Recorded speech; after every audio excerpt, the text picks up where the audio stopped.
McKinney.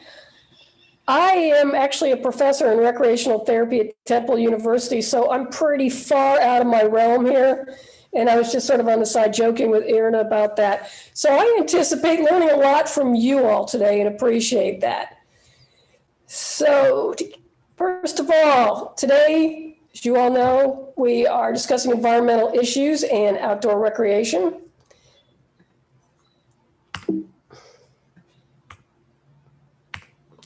Oh, before we get started though, just want to acknowledge that we do have these sponsoring organizations, including the Australian, New Zealand Association for Leisure Studies, Canadian Association for Leisure Studies, China International Leisure Research Association, Leisure Studies Association, Sociology of Leisure, the Academy of Leisure Sciences, and World Leisure Organization. Hopefully in the near future, we'll be adding the American Therapeutic Recreation Association.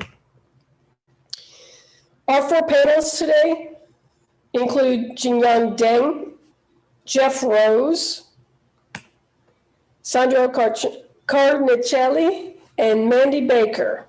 I'll be asking two questions, and in the order that I just introduced each one of these individuals, I'll ask that they respond to the questions.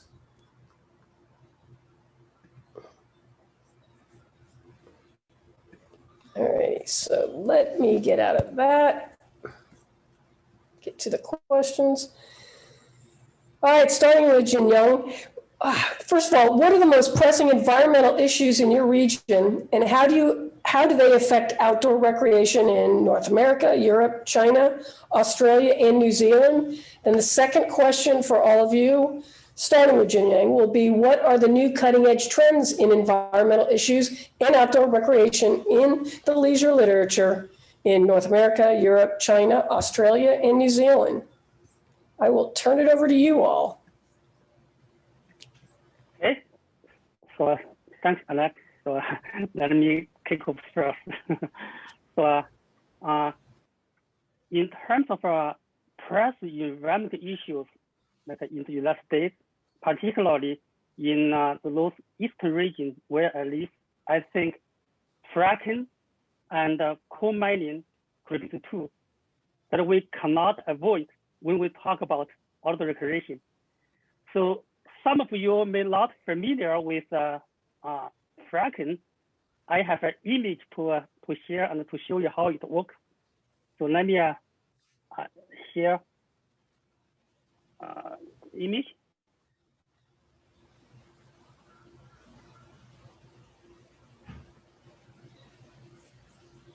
Okay.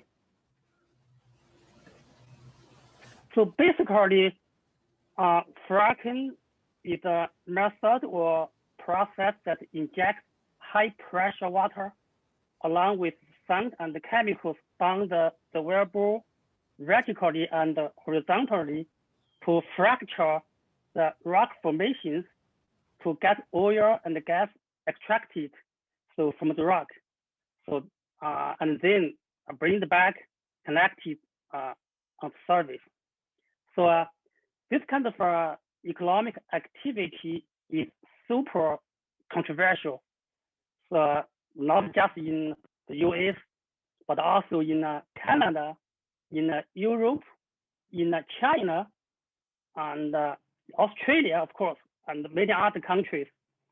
So it's good for economy, for energy like security and energy like independence, but it's bad for the environment, right? You can say it uses a lot of water, and it can cause groundwater contamination, air quality degradation, land and habitat disruption, noise pollution, and even linked to seismic activities, which means it can cause earthquakes.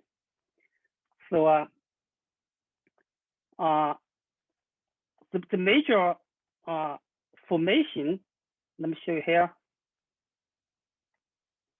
The Marcella Shale is the major rock formation in North Eastern region.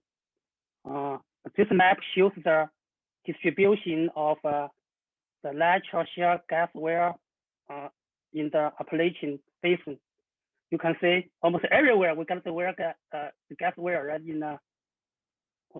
Move here in Pennsylvania and the entire West Virginia. Some in New York, Maryland, Virginia, and Tennessee. So now, what are the major impacts on recreation and tourism? So I outlined several from the literature damage on like a destination image and brand, impact on accessibility and usage of public lands, and the impact on water level and the quality. So it can affect the quality of the streams and also affect the quality of life of fish, right? Not just quality of life of human beings, but also affect quality of life of aquatic life species. Noisy disturbance of visitor experience, so from fracking operation, and visitor avoidance of recreational sites with fracking. So visitors may choose to visit another places. And then finally, it's the boom and the bust cycles of economic activities. So local restaurants, hotels may get some benefits in the short term because we got the workers moving to the area. So now, in terms of coal mining, the impact on outdoor recreation is also multidimensional, like similar to fracking. So like coal mining, particularly mountaintop removal mining, can also contaminate water and reduce the richness and abundance of aquatic species downstream. So as reported in this study, I found from Nature Sustainability. So this image shows the mountain top removal mining on the impact on the valley fuel. This is a kind of a runoff of the valley fuel. So you remove the top of the mountain, you dump the rock, the earth to the valley. You create some problem like runoff here. Also impact on those aquatic species downstream. So this very typical across West Virginia or Appalachian region. So it's a ubiquitous phenomenon. So coal mining can directly or indirectly affect the visitor's perception of the destination image, right, and recreation experience on water-related activity, fishing, whitewater rafting. That's very popular in West Virginia.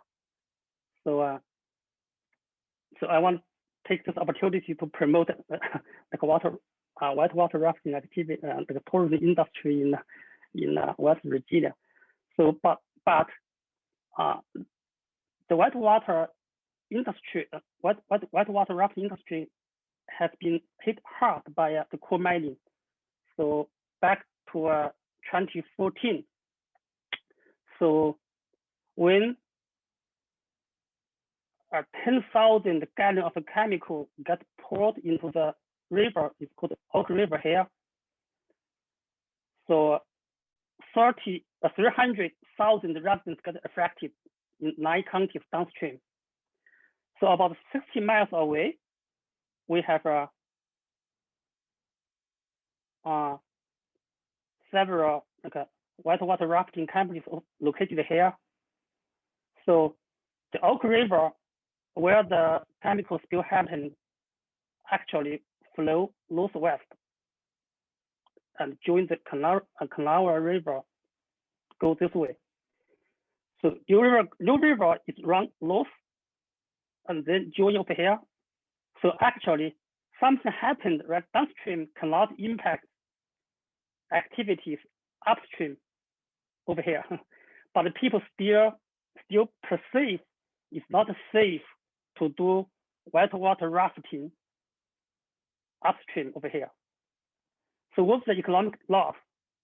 About a drop, like a in Balkan, about 7% drop in Balkan could be a result of this kind of a chemical spill. So I have time to talk more. Okay. Now, in I want to say something about the smog or haze impact in China, because I think fracking and coal mining, right, everywhere, as I mentioned, Australia, Canada, China, but relatively, it seems haze or smog has caught more attention domestically and internationally. So, and based on the literature and also help from my Chinese colleagues, so they helped me to get some information. They're going to be prepared for this webinar. So I get something like this. So smog can create like negative impact on destination image, reduce inbound tourism, and reduce like outdoor recreation participation and increase indoor activities. It can cause people to cancel their travel plan or choose a different place to visit due to concerns over health risks. And the impaired visibility can affect transportation and sightseeing that may create more like a traffic accident.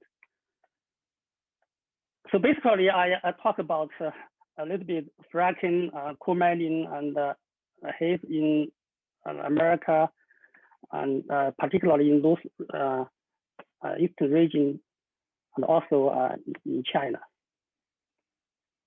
So this is my answer to the first question.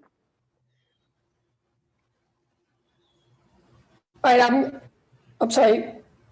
Go ahead, I'm sorry.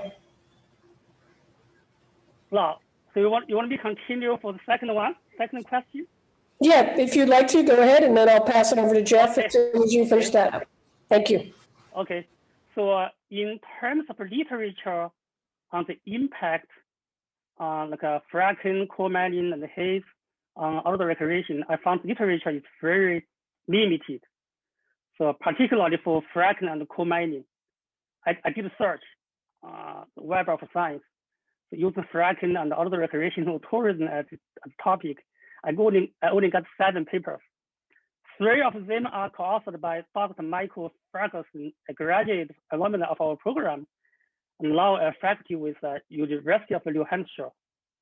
So there are 23 papers on the impact of haze or smog on outdoor recreation and tourism, but most in the context of China, particularly the capital city, Beijing. In terms of coal mining, none was published on its impact on recreation or tourism. So there are a number of studies on the use of abundant sites for reclamation for recreation and tourism. So this search may not be comprehensive and inclusive as one of my papers involving coal mining and natural gas extraction and impact on outdoor recreation opportunity spectrum classification for the whole state of West Virginia. And several papers by my colleagues, Dr. Robert Bones and Chad Pierce-Galler, were not found from the search of the Web of Science. And I believe there are many other articles not included in the database or their publication in language other than English or in other database. But that said, this search can provide a glimpse of the state core of research in this area. So in USA, studies on fracking and its impact on outdoor recreation were largely focused on the Appalachian Basin and centered around Pennsylvania. So these studies can be broadly classified into 2 groups: impact on recreation resource and impact on visitors in terms of their experience, behavior, perception, or attitude. So studies have used primary data like on-site survey, online survey, and combined online and mere like a back survey or secondary data that like a national visitor use monitoring program data to study visitors or residents at different scales, local, state, regional, national. And for example, in a statewide survey, Dr. Ferguson and his associate from Penn State found about 1/4 of respondents had encountered shale gas development when participating in outdoor recreation. And nearly 15% of respondents reported having changed their behavior. So this stated behavior change was confirmed by another study based on empirical observation that within 5 kilometer radius, each individual oil or gas will result an annual decline of 6 visits to the site. So less visits means less economic benefit. So there is opportunity cost for recreation. Or there are winners, right? There are also losers. Okay. So in terms of the heat impact on recreation or tourism in China, so there are studies that look at the impact on image, intention to visit, destination preference or destination switch, and for international tourism, inbound, outbound, and domestic tourism. So units of analysis for domestic tourism ranges from scenic spots within the same city to a number of cities across the country using questionnaire survey data, online survey, pilot data, and big data. So basically, so studies in China more focus on quantitative examination of the economic loss because of the heat. But in USA, we more kind of focus on like a perception or the impact on a visitor experience. So basically, I got some understanding based on a search of the literature from the Web of Science. Now we can open for a discussion. Thanks. All right, thank you so much. Appreciate that. I'm going to turn it over to Jeff. Jeff, would you like me to repeat the questions? Sure. All right, we started with what are the most pressing environmental issues in your region and how do they affect outdoor recreation in North America, Europe, China, Australia, and New Zealand? And then the second question being, what are the new cutting edge trends in environmental issues and outdoor recreation in the leisure literature in North Carolina, Europe, China, Australia, and New Zealand, or where you can speak to, of course. Great, thanks so much. So what I was thinking about, I kind of took a little bit of a different tact than Dr. Dang. And I think one of the biggest and emerging notions in environmentalism is that environmental justice cannot and should not be separated from issues of social justice. So this is an integrative and intersectional perspective that has really long been espoused by organizations from both environmental justice and social justice approaches. But this openly integrative approach is gaining traction in mainstream publications and media and academic discourse as well. So with that being said, I think one of the biggest environmental issues in North America, in the United States more specifically, is our ongoing movement for racial justice. This movement is exemplified by the very public protests that we're seeing throughout the United States through the summer of 2020, which was sparked by the highly publicized, open and unapologetic murder of George Floyd in Minnesota, but also followed a long, although fairly recent line of incidents, similar incidents involving police and extrajudicial murders in places like Georgia, Ohio, Kentucky, and probably lots of other places as well. And for folks who are paying attention, I think these deaths of people of color at the hands of police officers were not necessarily new, but they were captured on camera and subsequently disseminated online. And it really strengthened the attention that has been given to mainstream populations to this issue. And so what's emerged, among many other things, from this summer of racialized discontent is the beginning of a coherent idea that various oppressions that might be reflected through race, through gender, through sexual orientation, through educational access, maybe other areas as well, are deeply intertwined with issues of despoiling the environment and geographic or spatial segregation of environmental amenities or disamenities.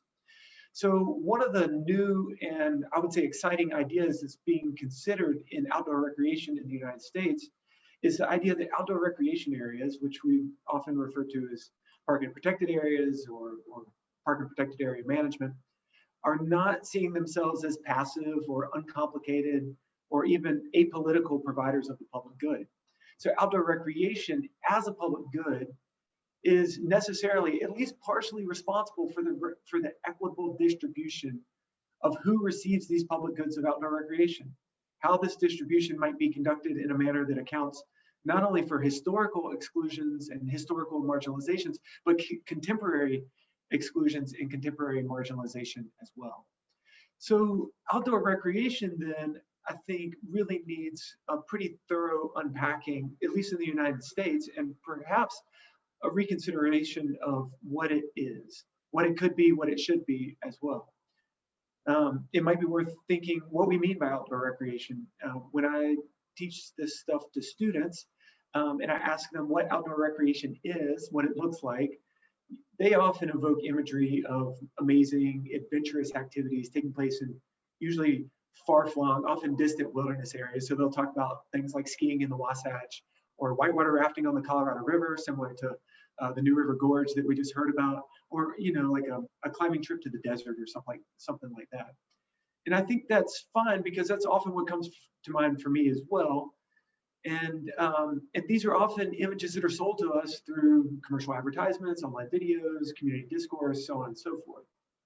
But I think a justice-focused approach to outdoor recreation has to really reconsider whose version of the outdoors is being promoted here and whose version of recreation is being promoted. So the outdoors too often is far away, distant, remote, hard to access. And for many people, it's abstract or even just unreal. And I think this particular conceptualization is unfortunate because the outdoors for most people is actually much closer. It's much more accessible and it's much cheaper and easier to realize and easier to enact. So that prompts me to rethink what we mean by recreation. So adventure and highly skilled, highly equipped, highly financed activities are certainly an activity that takes place during leisure, which is how I define recreation for my students. But we should be really careful not to overly romanticize these activities that are enacted by the privileged few as an ideal to which all other else is judged. So just as the outdoors should be broadened to be more inclusive, more accessible, closer to home, so should recreation as well. So walks on an urban greenway, bike rides in neighborhoods, afternoons in a nearby park should be emphasized and explored and frankly highlighted as well. And so these perspectives where we broaden what we mean by the outdoors, by recreation, and by the combination of them through outdoor recreation are in and of themselves an approach that starts to take seriously ideas of social and environmental justice, where racial concerns of equity, inclusion, and access are really highlighted and promoted. And so I use a book with my students, Carolyn Finney, and she talks about how difficult it is for people of color to have what she calls an uncomplicated relationship with the natural world.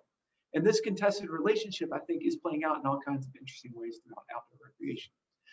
So yes, there are pressing environmental issues affecting the United States. There's no doubt that climate change, wildland forest fires, species loss, probably a host of other environmental issues are affecting outdoor recreation. But the ways in which issues of racial justice affect what outdoor recreation is, what land management agencies are doing to support equitable access to these natural spaces, and the ways that many of us are participating in outdoor recreation, this is really one of the dominant issues of, well, certainly one of the dominant issues of 2020. And here we are in the first month of 2021. And I guess I, like probably many of you, are really curious to see if these issues are continuing to carry forward. So that's a kind of quick overview of some thoughts that I have around integrating social justice and environmental justice into the study of outdoor recreation. And maybe I'll pass the mic and I can step back in on new or cutting edge trends after we hear from some other folks as well. Sorry. Thank you so much, Jeff. I'm going to turn it over to Sandro. Yeah, I know. I did the unmute thing this time. Okay, so thank you so much for the opportunity to talk to you all and connect, even if online, to you all. It's quite late here in Scotland, so I apologize if I look tired, but it's over 9 o'clock in the evening. And it's very nice to see, obviously, Jin Yang talking about some of the economic actions and the impact of some of the economic actions, such as fracking or coal mining, into the outdoor recreation and environmental issues, and see Jeff brilliantly explaining some social issues and the aspect of social justice and the importance of the environment. I would like to take you to a little bit more a different path, which is a little bit more of the ecological crisis that we have nowadays, and how we cannot actually dissociate the issues with climate change that we have nowadays with outdoor recreation. So I want to talk a little bit about some of the issues that we have here in Scotland. As I said, I think I said before, I'm Brazilian. I could talk a lot about Brazil, but I will refrain to do that, and I'll concentrate on the country that I've been living for over 10 years now. So obviously Scotland has the aim to achieve carbon zero target by 2045. We are working towards that.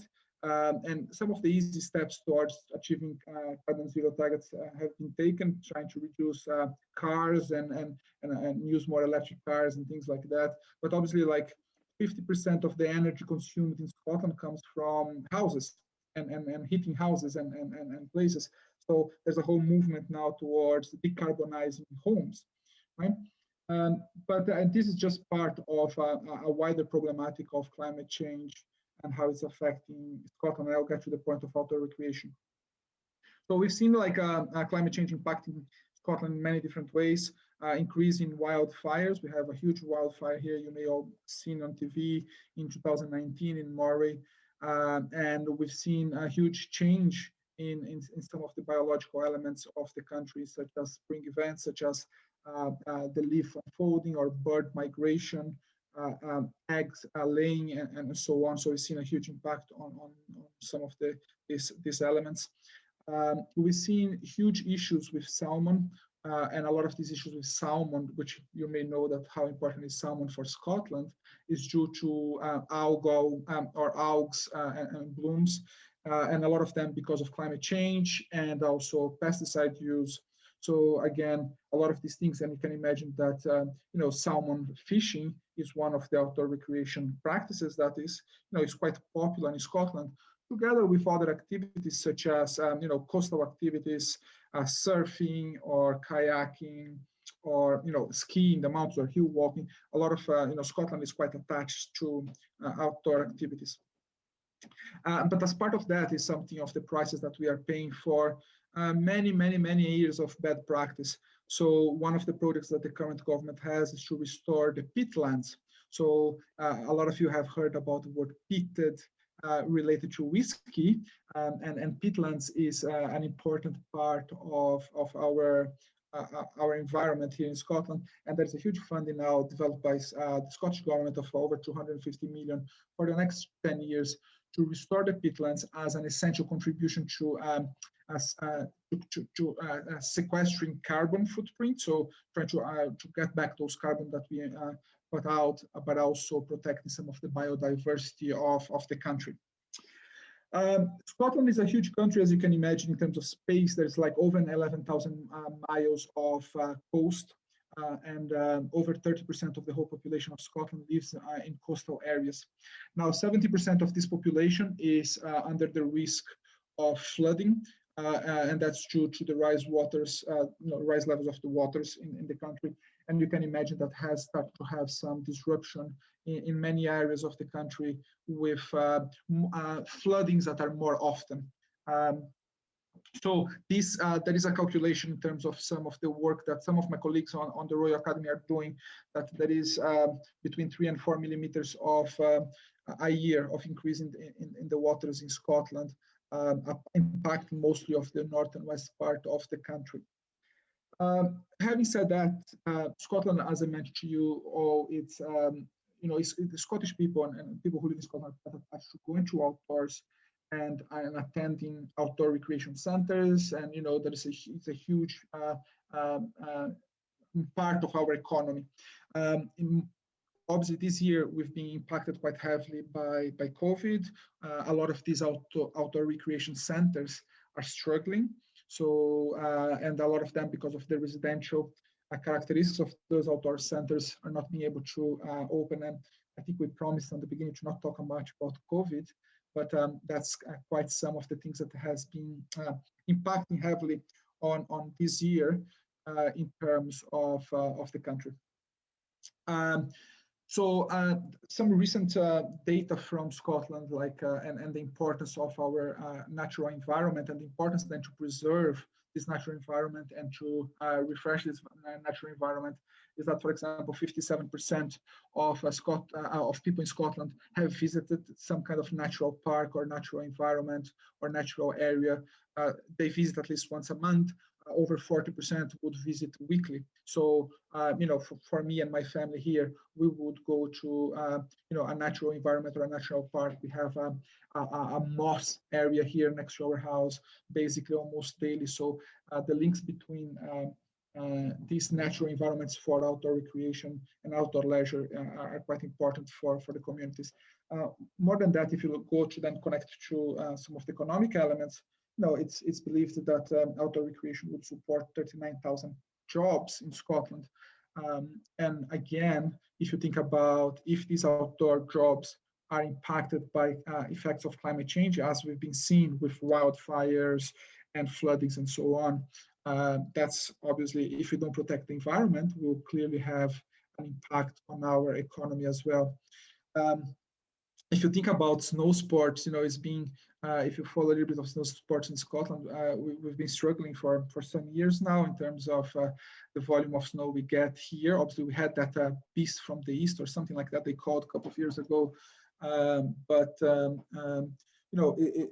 Snow is apparently, if you talk to people from snow sports, it's not as it used to be. So you can start to have clearly changes on the characteristics of snow in Scotland. But the snow sport in itself, they support over 700 jobs in Scotland and has an impact of economic benefit of over 30 million pounds. So again, the importance there of trying to understand the impacts of climate change on the environment of the country and how that would then have a consequence on the outdoor recreation of communities, of living of coastal communities, again, considering the size of the coastal area in Scotland, and the jobs in the outdoor sector as well. So a lot of the work that I've been doing with many parts of research centres and more specifically with the work of the Young Academy of Scotland, that is part of the Royal Society of Scotland, is connected to interdisciplinary work. So if you think about the second question about the literature, a lot of the necessity here is for us to really push for interdisciplinarity in the work with outdoor recreation and outdoor education. Some of the work we are doing is, for example, how climate change is changing the microbiology of rivers. So I work close with a professor from microbiology here who studies amoebas.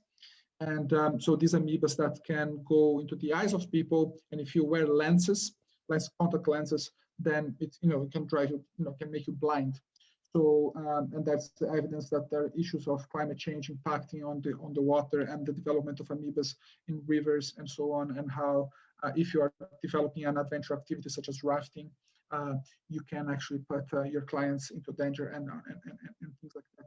So here it stays my call for people who are studying outdoor education or outdoor recreation to really engage with people from other departments in your university or other universities, and really try to broaden a little bit more the aspect of interdisciplinarity in our field, because what we see now with climate change and environmental issues are complex.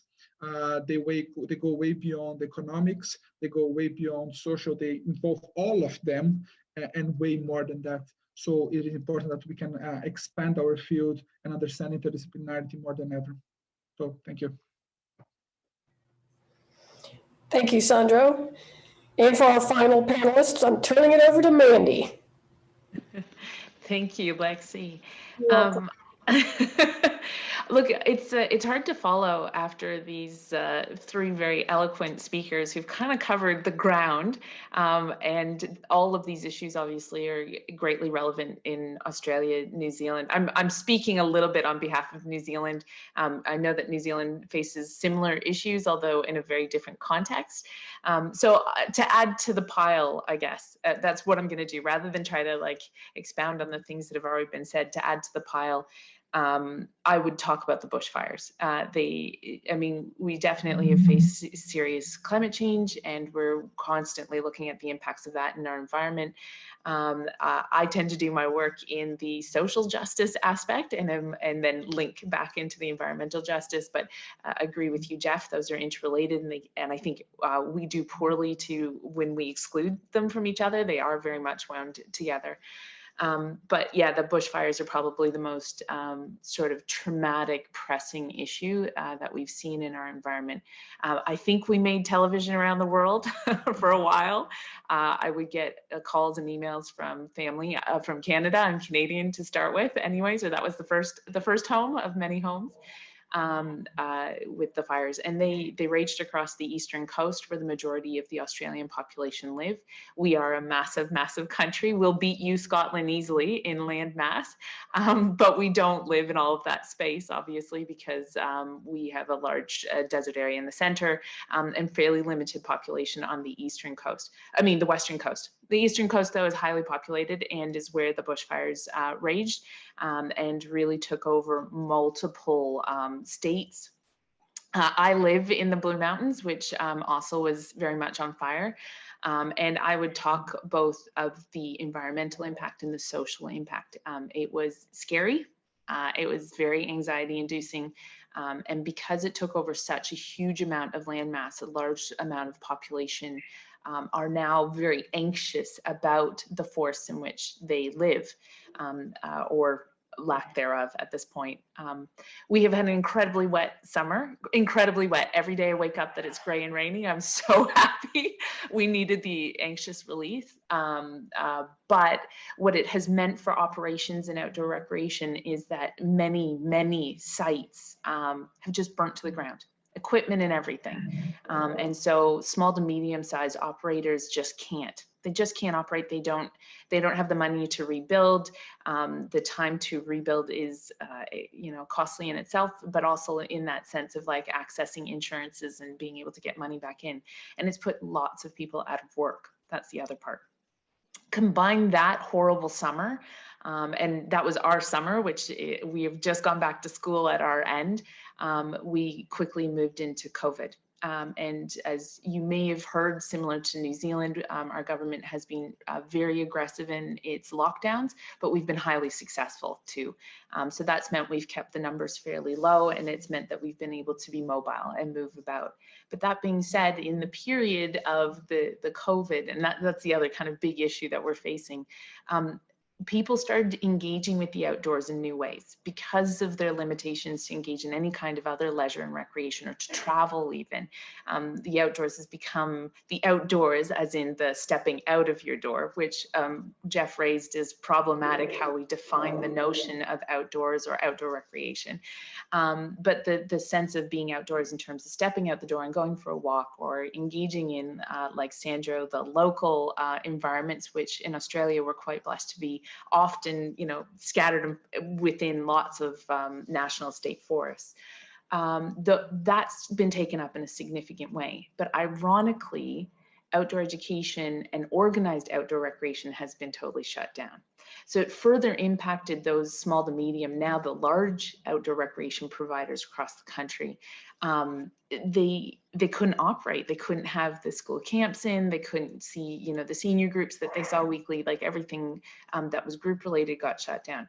So if you were already in a financial strife and couldn't run your outdoor recreation activity club, all the voluntary groups, all the private profit groups, if you were already there because of the bushfires and had lost kind of the essentials of your site, now you couldn't have the customer base to even begin to think to build.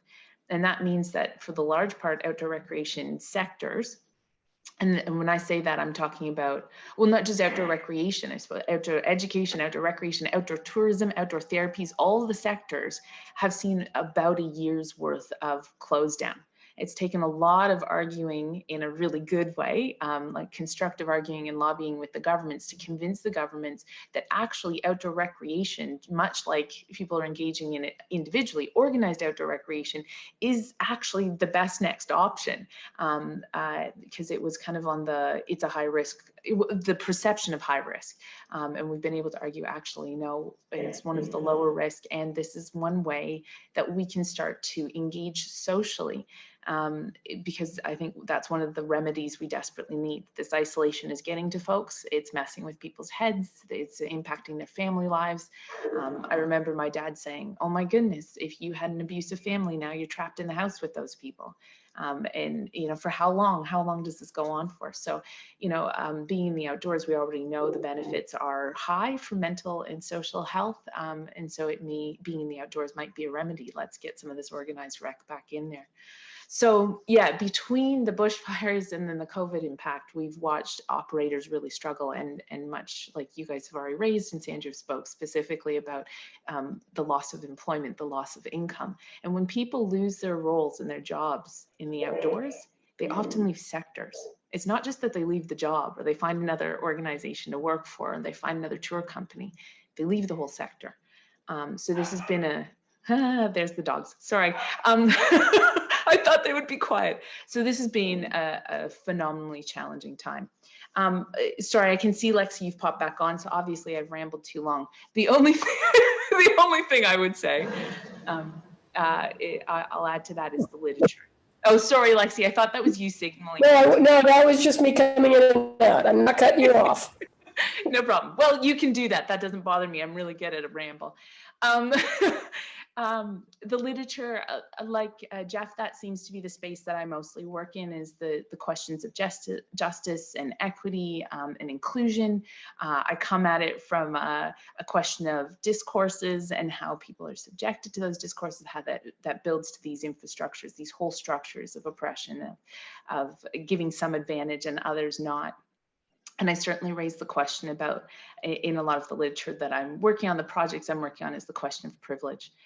The idea of adventure, outdoor adventure. I'm calling it that, Jeff. That's how I deal with it in my head, because outdoor recreation is so problematic. The question of outdoor adventure, or going into remote or non-human, so really, you know, nature-based environments, it is really quite exclusive. It really is exclusive in practice and also in discourse. My partner works in the outdoor gear world, you know, bringing gear into the country. So all those great brands that everyone sort of salivates over, we seem to have sitting around in the house.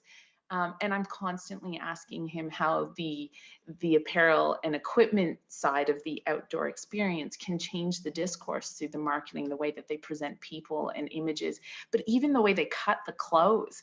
Like, I honestly, the constant, you know, he's been in this field for almost 2 decades. And every time he brings home a piece of clothes, I go, I can't get my boobs and hips in it.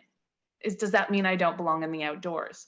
You know, because there is a message in that, you know, even the equipment excludes us. I know, I mean, it's the number of times he's gone off to conferences and talked, unfortunately, about my boobs and hips is probably a little embarrassing. But, you know, that argument that even the equipment excludes, even the clothing excludes. So how do we change it, truly change it in practice, if we can't engage with and really shift some of those things? So that's obviously been burning in me for some time, even before the murder of George Floyd. And I put a call for papers out, and I've had this massive global response. People really want to see something different. They're passionate about the outdoors, and they want to challenge these notions of, you know, who gets access, who has privilege, and how do we make this really truly more inclusive and more just. So I'm happy to say that even though the literature is probably not as substantial as I want it to be right now, give us a year and we will flood you, because we're currently, along with 2 co-editors, Neil Carr from Otago and Emma Stewart from Lincoln in New Zealand, We've been co-editing a triple issue for the Annals of Leisure Sciences on being outdoors. We have we have 3 issues now. So one of them is actually problematizing the notion of outdoor recreation. Even the idea of it is problematic. And people wrote back. Lots of people had things to say, you know, talking about the urban outdoors as substantial and beneficial. And why do we always exclude those when we talk about outdoors? Because we're thinking remote. We're dealing with gender. And I'm so pleased to see not only are we engaging with questions about women, but we're asking about masculinities as well as gender non-binary notions of gender in the outdoors, and how do we engage with that truly.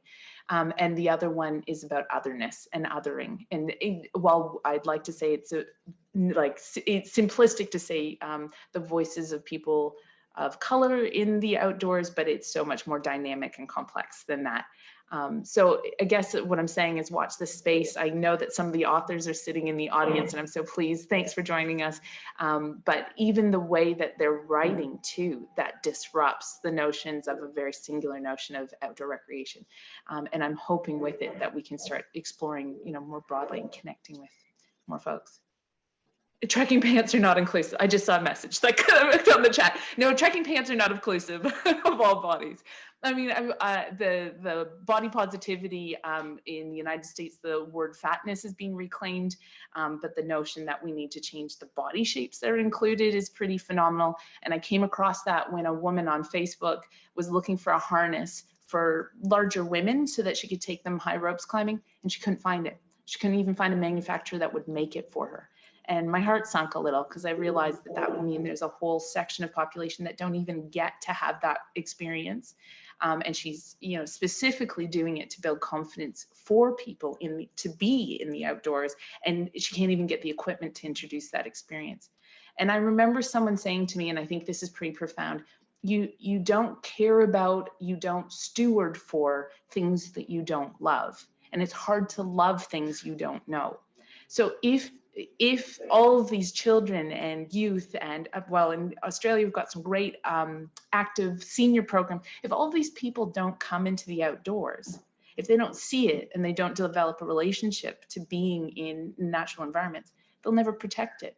They'll never vote for the MP that's going to protect it. They won't read the policies about environmental sustainability. They won't, they won't steward in their own space. They won't pick up the litter when they walk by, or the tiny minor, little actions that we do, up to the big influential, politically agended. We just don't do that stuff for the stuff we don't love.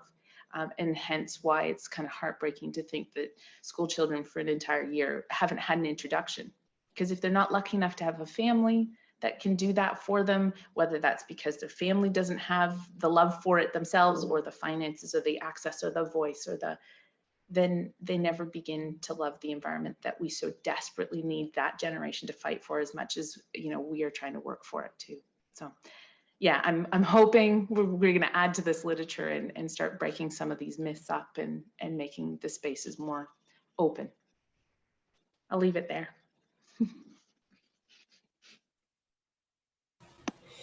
All right, Mandy, thank you so much.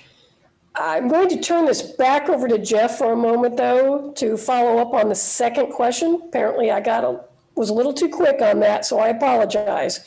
In the meantime, with the time we have left afterward, we're going to open it up to questions, so please pop those in the chat. Erin is monitoring that now.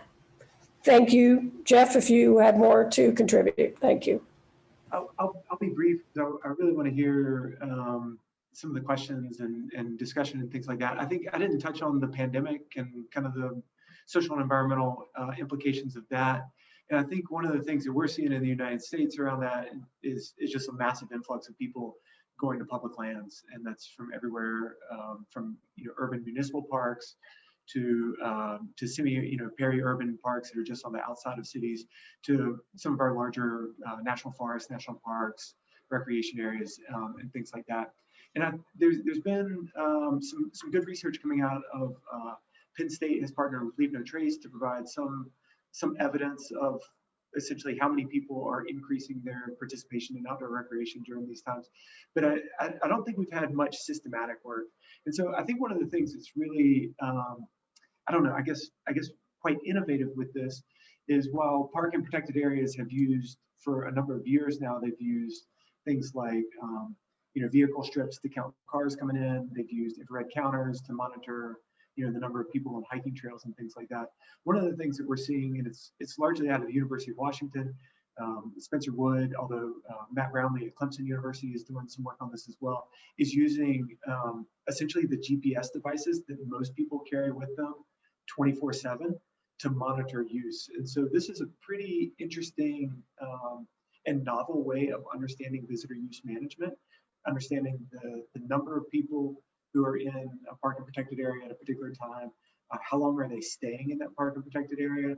Are they lingering at an overlook to look at a waterfall, or are they lingering at a particular feature? Are they, getting in their miles to do hiking or running or biking or some activity feature like that? And I think that's really interesting. And I think that plus the use of unmanned aerial vehicles or drones, I think the combination of those things are potentially game changers in terms of understanding how do researchers and how do managers understand who is in their area and how are they.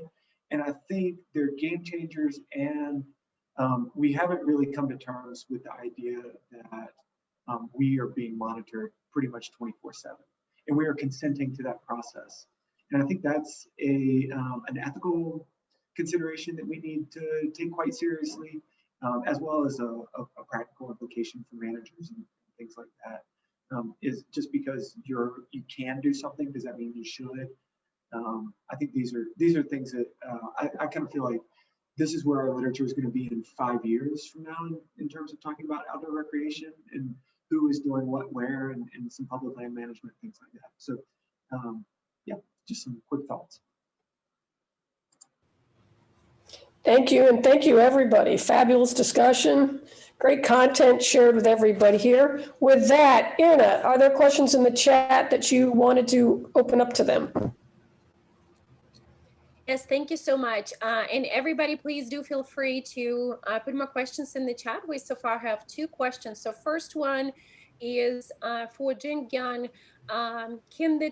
Can the temporary infrastructures from fracking be converted into recreation areas, maybe access road, etc.? Is West Virginia doing anything to change these coal mining towns into recreation hotspots? Question.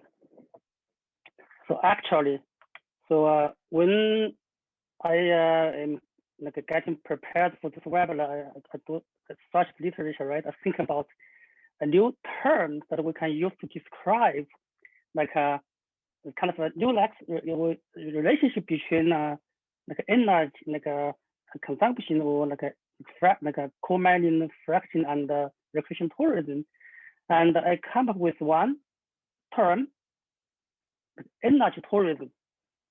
So, but actually, that term already created by somebody else. I found in the literature, so it's kind of coincidence because we have niche tourism, right? Like a dark tourism, like a wetland tourism, green tourism, but we should have something to describe this kind of a relationship between those kind of extractive economic activity and recreation.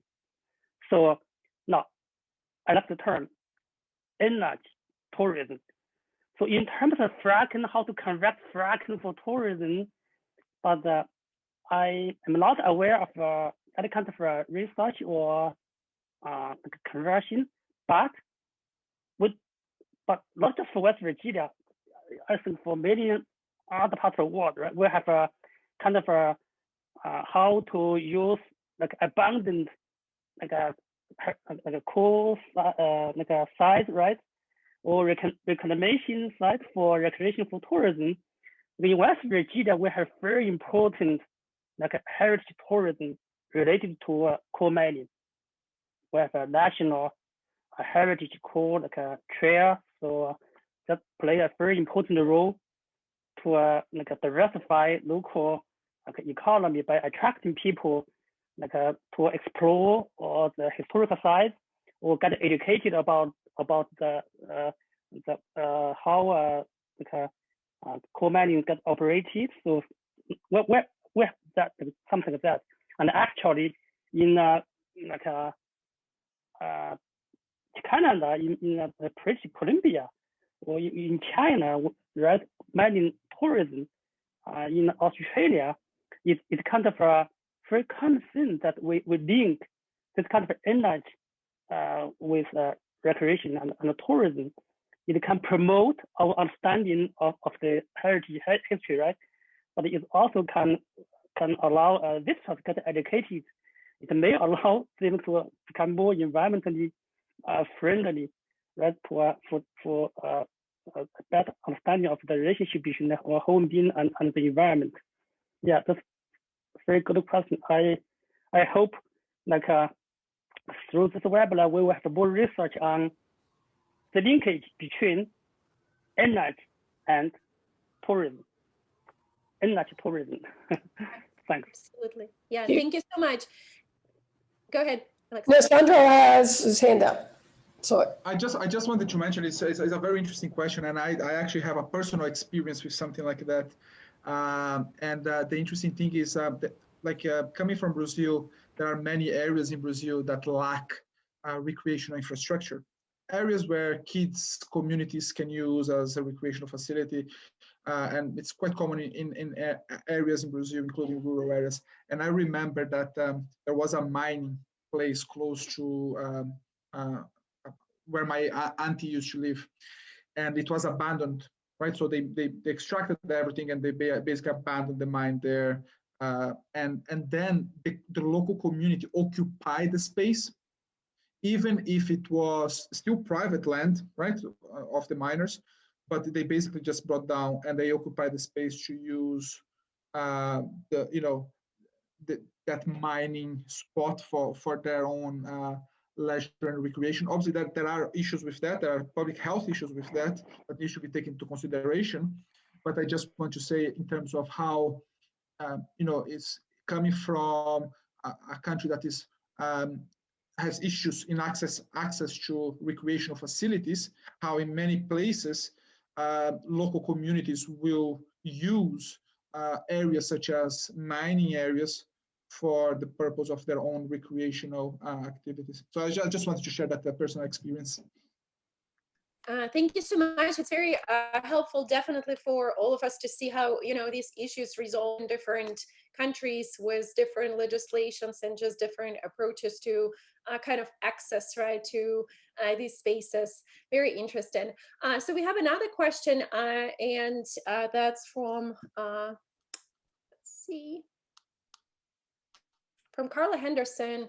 I appreciate the importance of examining social justice as it relates to outdoor recreation adventure, and how outdoor opportunities can be wonderful experiences as well as being exclusionary for some people.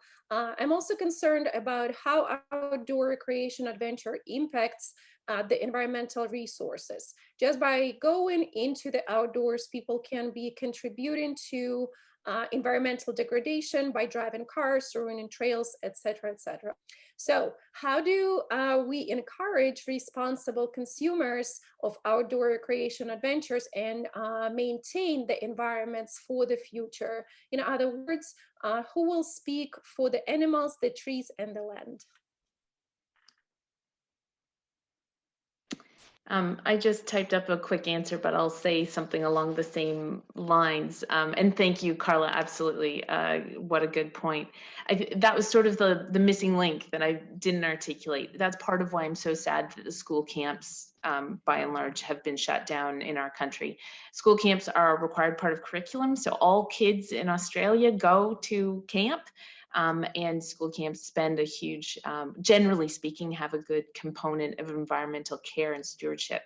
So what that means is those practices of being in the outdoors respectfully and caring for the outdoors, in some, even if it's in some small way, at the very least is presented to most children in this country. So you're right, the COVID has kind of sent people off wandering into the woods, but without necessarily the skills or understanding, a certain degree of ignorance about what they need to do to make sure the bush is there for next time. And that's part of why I'm just so sad that the organized outdoor recreation has, you know, had its doors shut for almost a year. I just want to comment that I think you used an interesting word there, Mandy, which is the word of care, right? And I'm actually, well, we are recording this so I can make sure that no one plagiarizes me in the future because it's recording. I'm telling that first.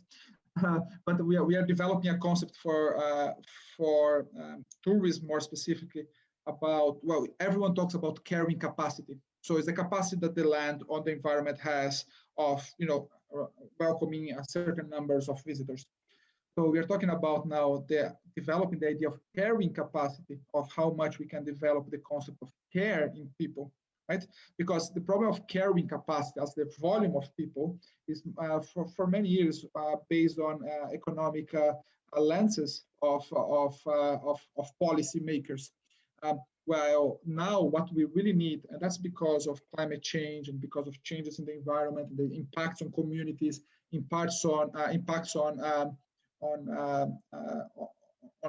people and so on, is how we can then embed the concept of carrying capacity, where actually when we go to do something like that, we understand that whatever we do, as you say, we're going to have an impact on the environment potentially, or potentially on the people, or potentially on the community, or so on. And it's how you develop that caring towards the activities that we do in recreation, in leisure, in tourism, and so on. I'll just quickly respond, and I agree very much with, I really like Sandro and Mandy's perspective on this, and very much appreciate the question from Dr. Henderson. I guess maybe I'll just flip the question a little bit and say that you know, there's impacts where we're seeing things like trail degradation and probably a little bit of increased litter, and you know, maybe some crowding of some places that were traditionally a little bit less crowded. Those are concerning, and I think our land managers and people like that, and you know, some educational programs have the potential to really make some impact there. But I think we should see this ultimately as a sign of our political moment, and that this should be a positive sign for our political moment. You know, I'll present a United States perspective here, and that we are kind of emerging from you know, one political administration to another. And I think during this time, one of the things that we're seeing from kind of both sides of the aisle is an interest in moving forward, particularly in areas of large environmental concern. So not necessarily trail conditions or crowding in, you know, a state park or something like that, but issues like the environment, climate change, species loss, large-scale degradation, things like that. We in the United States are seeing movement from both sides of the aisle towards an acceptance that those things are, you know, truly happening. And there's still some disagreement over what to do, or how quickly to do it, or how much money to support these kinds of things. But there's generally widespread acceptance of these things. And so in some ways, I see issues of crowding as kind of the dawn of a new politics.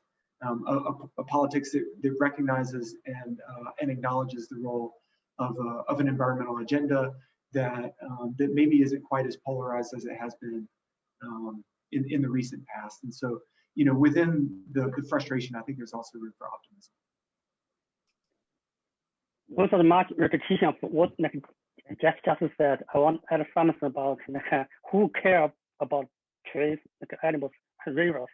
I agree. So we as recreationist tourists, right? We are able to make things happen by lobbying the politicians, right? By voice our voice for policy making, for a good regulation, or most strict regulation on this kind of attractive economic activities across America. So at least responses from distrust, right? In terms of how they look at those kind of activities like fracking, coal mining, we can use that as a smoking gun, right, to influence, right, senators or other politicians to make a policy that more environmentally friendly. So the new administration, the Biden administration has banned, right, temporarily like fracking activity within the federal land. I think that is a good sign, right? The federal government should play a key role in this kind of things. Even the way in my class I said, it's everyone's responsibility, right, for sustainability. But I would say government can play a essential role in regulating those kinds of economic activities and make our environment better. I love some hopeful message there, you know, with all the changes. Hopefully we're going to see positive impact for our legislation and our political influence on really kind of bringing attention to the issue. Wonderful. So we have two more questions from, one is from Rich McGrath, and his question is, what challenges, opportunities have panelists had in relation to teaching research pressures within the university sector due to impact of COVID?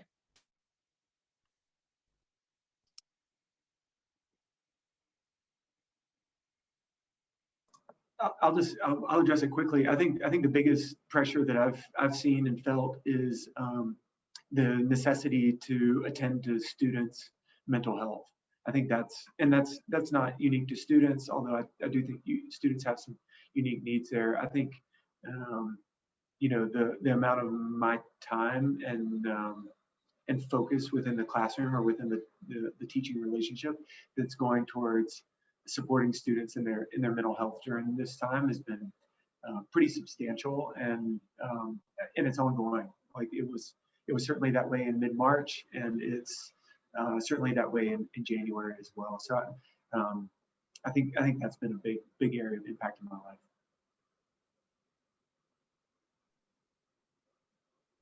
It's difficult to answer the question without going into a wider, I think, political debate about higher education, I think.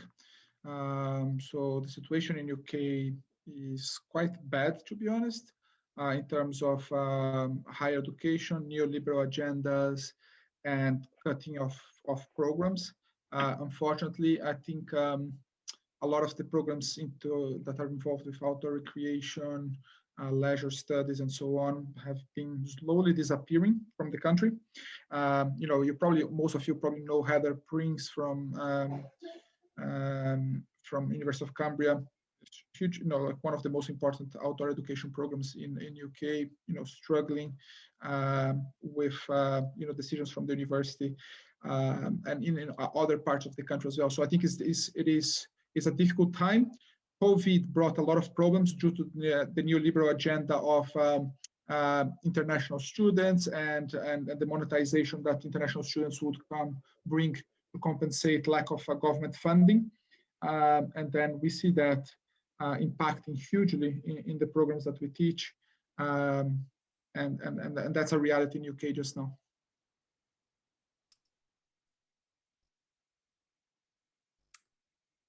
Anybody else wants to add? No? Okay, so we have two more questions. So next question is from Karzina Emin. And its question is, in brief, what are the sources of information in your countries for those new fans after a pandemic of outdoor recreation? How people know which areas to choose for their outdoor discovery trips, and how are they motivated to visit a particular area? And that's a question for all.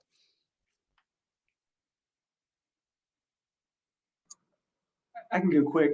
In the United States, increasingly a number of states, one of the 50 states, each of the 50 states have a statewide Office of Recreation. And that's certainly not a comprehensive guidepost, but I do think that it's a good place to start.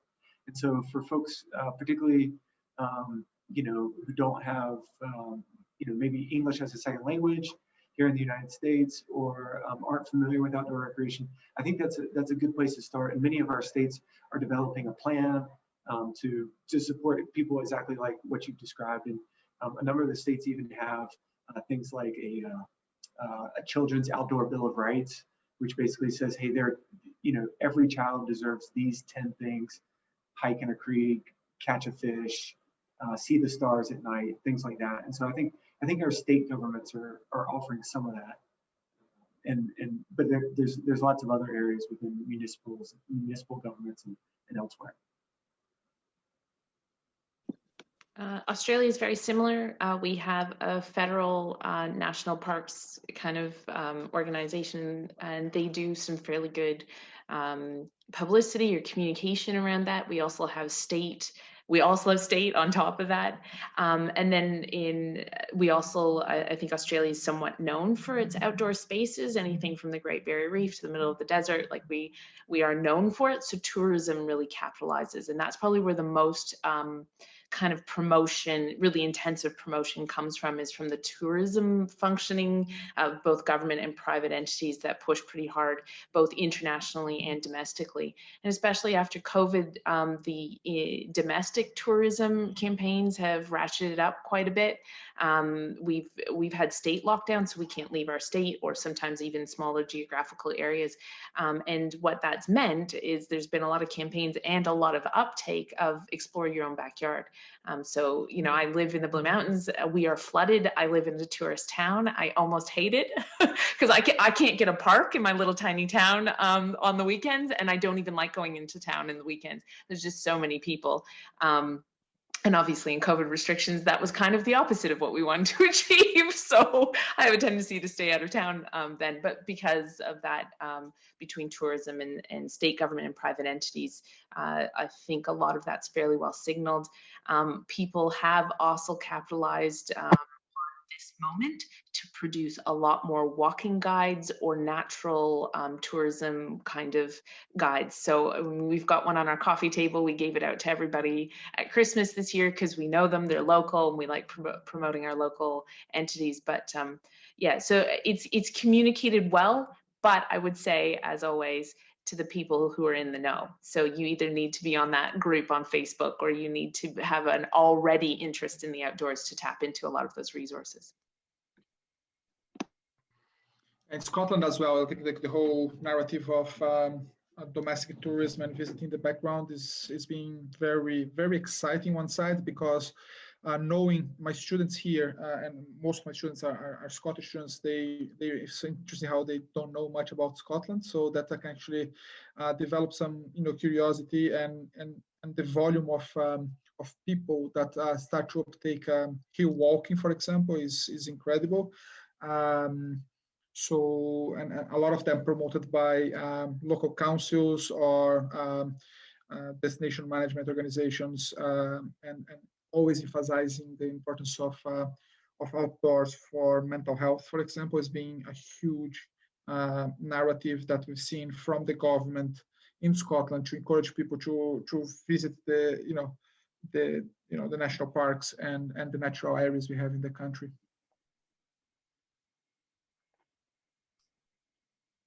This might be an odd segue, and I apologize if we do this. I just get excited about ideas. But recently, and Erin's actually on the call, Erin and her co-author's chapter that came in for my editing really made me think harder and longer about the notion or the discourse of mental health. Or mental health benefit from the outdoors. It's not to say that isn't possible, or it isn't very well documented that there are benefits for mental health for being in the outdoors. But sometimes we get so caught up in justifying the value of outdoor experience that we get caught into a loop or a discourse of benefit and benefit only. And I think sometimes we forget that we are actually recreation or leisure, that we do these things for the pleasure of doing them, not because it will get us an outcome, or it's gonna train these kids to be the best politicians for the future. Don't get me wrong, I want them to love the outdoors when they are politicians in the future. I want them to change policy. I want them to care more. But I think we also, it was really refreshing, a number of authors that were writing, and I got the pleasure of editing. It really is such a fun job because you get to see all these different thoughts and think these things. But just that reminder of there's such pleasure in just being in the outdoors, just embodying it, letting it be, sensual, using your senses and just truly being there. And that's not to say these other discourses aren't important, but let's keep the leisure back in the conversation too. Perfect. And we have a question from Erin, and I believe it's also for all panelists. What's an accepted belief in the field of outdoor recreation that you'd really like to disrupt? That was mine. I'm going to claim it. That was mine already. I got ahead of it. I would say I'll link to probably maybe what Jeff was talking before. I would claim that one of the things that I would like to demystify is the idea that outdoor recreation is inclusive and for all. I don't think it is. I don't think it's fair to claim that. When you look to social injustices, when you look to levels of deprivation, it's very easy to claim that outdoor is free and is there for everyone, when it's not as simplistic. So I think for me that would be a point.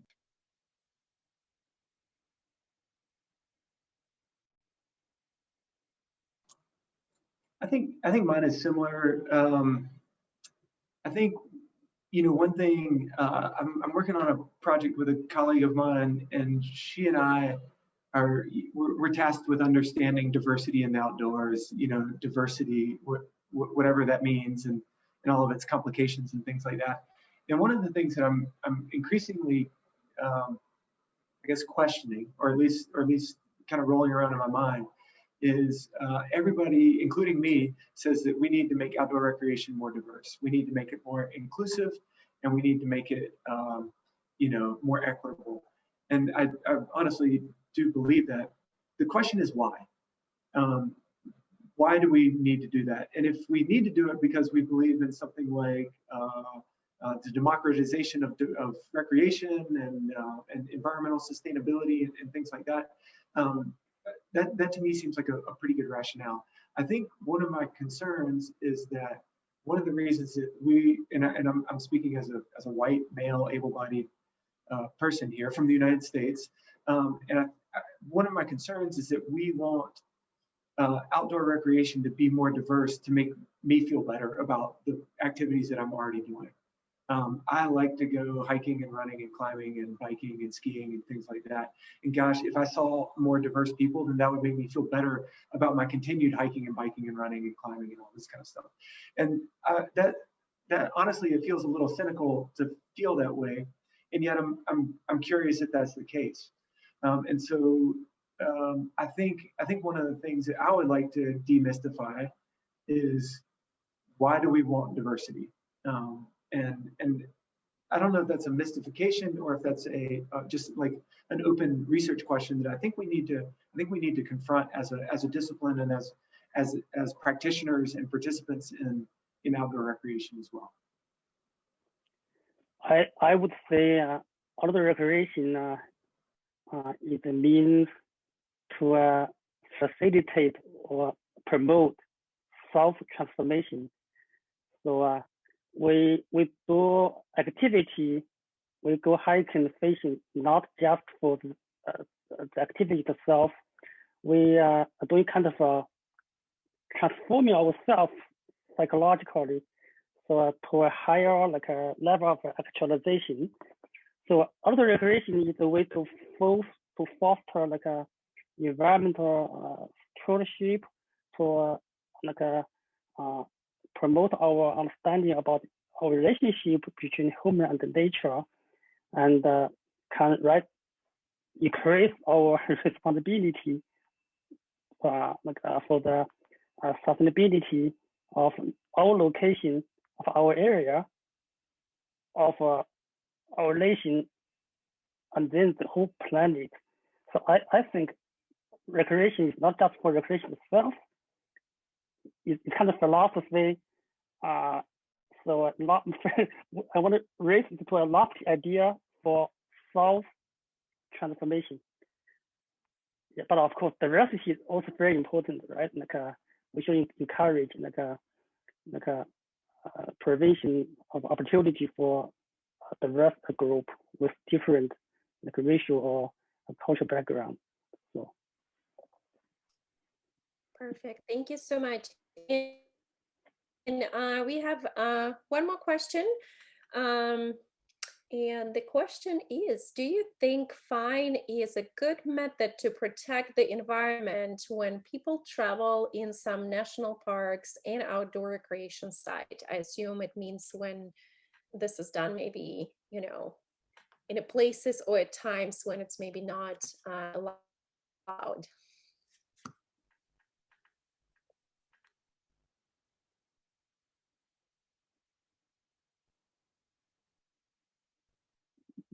Interesting question. So we're applying penalties to people's behavior to right to force them to do right thing. So I would say sometimes fine is necessary, right? But long term, it's not good way. So. I personally think we need to look in a more complex way for if I think if we want to really protect the environment and if we really need to protect national parks, we need to really look to complex policies, public policy, educational elements.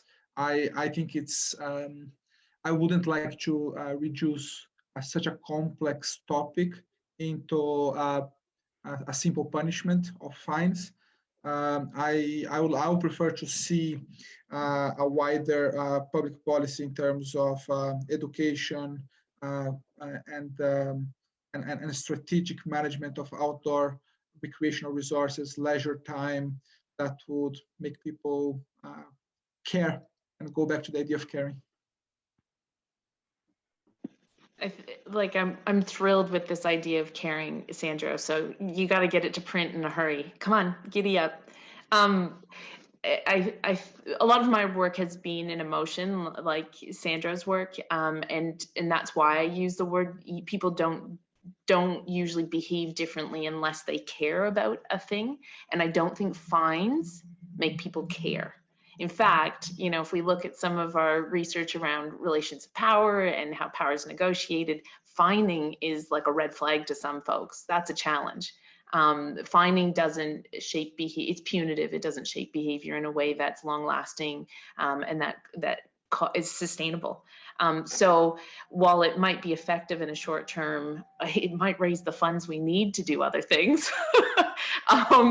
It's that notion of care, and that's where, like Sandra said, it gets really complex, and even that question of how do you make someone care? How do you engender a caring attitude, a truly genuine caring? And I think that certainly, like this interdisciplinary approach, we really have to dig into some very creative pedagogical approaches. We need to get away even from the sort of like chalk and talk notion of teaching, because care is, you know, engaging emotion is a much more complex kind of learning experience.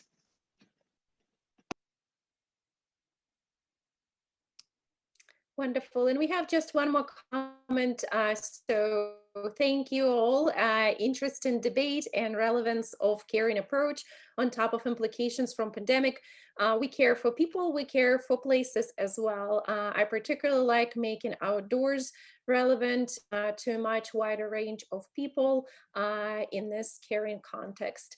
And so we have about 5 minutes left. So in 1 minute, if you wanted to leave us with some message, what would it be? I would say research on the like impact of outdoor recreation, it's very limited, right? Compared to the research on the impact of outdoor recreation tourism on the environment. Now, for this topic, we focus on how environmental issues can affect recreation tourism, right? But actually, we have to talk a lot about how our behavioral recreation tourism have affected like a tourism environment. So hopefully, like this webinar will draw more attention to this research gap and stimulate more research or international collaboration to look at the relationship between environment issues and outdoor recreation.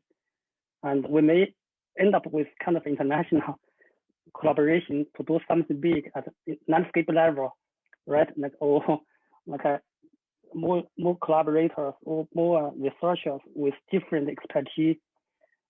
So, and we could get our results more convincing, more comparable. So that's what I want to say. Thanks.